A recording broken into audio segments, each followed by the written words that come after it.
Սննդամթերք, բջջային հեռախոսներ եւ վառելիք։ Հենց այս ապրանքախմբերում է Հայաստանում արձանագրվել ամենամեծ առևտուրը։ Պետական եկամուտների կոմիտեից ստացված տվյալով ընթացիկ տարվա հունվար-հոկտեմբերին մեր երկրում իրականացվել է 6 տրիլիոն 28 միլիարդ դրամի մանրամեծածախ առևտուր, ինչը 2024-ի նույն ժամանակահատվածի ցուցանիշից ավելի է 18.5, իսկ 2023-ի առաջին 10 ամսից 29.8%-ով։ Ընդհանուր հաշվարկային փաստաթղթերի եւ ՀԴՄ կտրոնների քանակը կազմել է 551 միլիոն 804 հազար 52 հատ։ Նախորդ տարվա նույն ժամանակահատվածի համեմատ աճը 18.3% է, իսկ 2023-ի համեմատ 32։ Սննդամթերքի իրացումը առաջին անհրաժեշտության ապրանքների, ավտոմեքենաների վաճառքն է բավականին մեծացել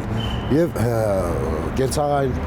ապրանքներն են մեծ ծավալով իրացում։ Նշանակում է մենք ունենք գնողունակ հասարակություն, գնողունակ քաղաքացիներ, որոնք կարող են նաեւ ապրանքատեսակների որոշակի մասը նույն բջջային հեռախոսները արդեն ինչ որտեղ դրանք համարում են ճոխություն, ոչ թե անհրաժեշտություն։ Այն բարձրորակի մասին է խոսքը։ Բջջային հեռախոսների վաճառքը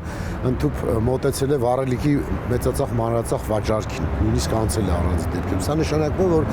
քաղաքացիները իսկապես անընդհատ շարունակական բարեկեցության ցուցանիշներ են արձանագրում։ Ընդհանուր մանրամեծածախ առևտրի գրեթե կեսը բաժին է ընկնում սննդամթերքին, բջջային հեռախոսներին, վառելիքին, շինանյութին, դեղերին, ծխախոտին եւ ավտոմեքենաներին։ Հատկապես մանրածախ առևտրաշրջանառության առումով պետք է նշել, որ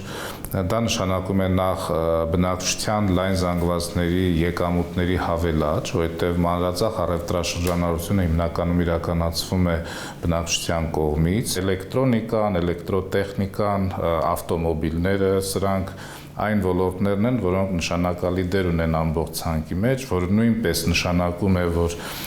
նախկինում արձանագրվող սննդամթերքի վրա կատարվող հիմնական ծախսումները չեն պատճառը եւ սա նույնպես եկամուտների հավելաճի մասին է խոսում, կարծում եմ։ Սերգեյ Բագրատյանը սա պայմանավորում է տնտեսական աճով։ Տնտեսությունն աճում է, մարդկանց գնողունակությունը բարձրանում է, հետևաբար նվազում է նաև աղքատությունը, ինչը եւ վիճակագրորեն տեսանելի է։ Միջին խավն է ձևավորվում, շատ ակտիվ է ձևավորվում, իսկապես շատ բարձր տոկոսներով մենք ձևավորում ենք միջին խավ, որի գնողունակությունը ավելի կարևոր է, քան ամենահարուստների հատվածը, որովհետեւ զուտ հանրային հարաբերությունների իմաստով միջին խավն է ձևավորում եւ առևտրի ծավալների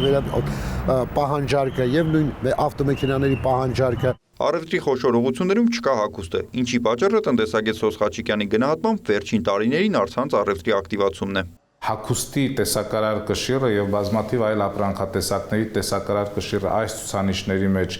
վիճակագրության կոմիտեի հրապարակած ցուցանիշների մեջ այդքան էլ տեսանելի չեն կամ շատ չեն,